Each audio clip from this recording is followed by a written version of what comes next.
κοντάρι, αρματωμένε με σπαθί και με χρυσό κοντάρι.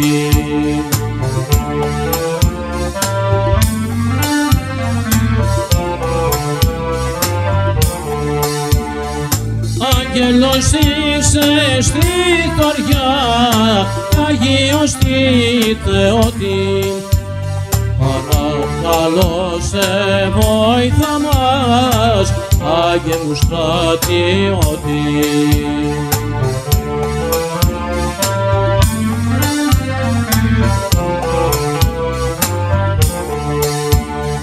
Που έχουμε στη χώρα μας ένα βαθύ πηγάδι και κατοικάει το θεριό το τρομερό λιοντάρι.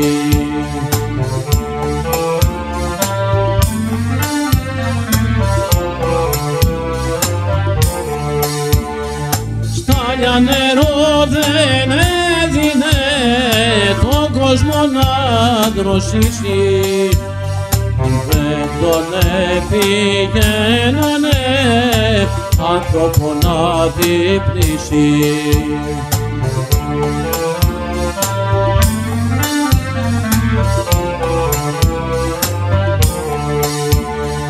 Και ρίξανε τα μπουλετιά σε μια βασιλοπούλα, όπου κυνήγε η μάνα της μόνη και μοναχούλα.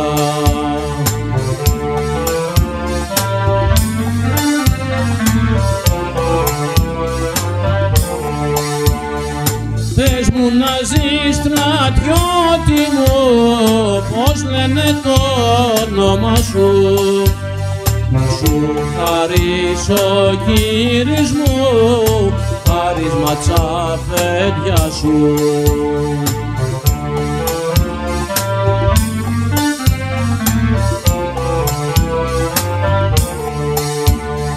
Δεν θέλω εγώ το χάρισμα να φτιάξει εκκλησία, δεξιά να βάλει το Χριστό, ζέρβα την Παναγία.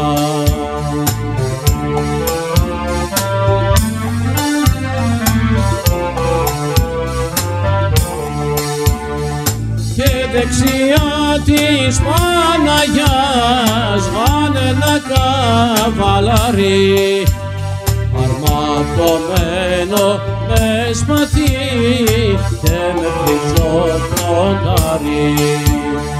Και στα δεξιά της Παναγιάς πάνε ένα καβαλάρι, αρματωμένο με σπαθί και με χρυσό κοντάρι.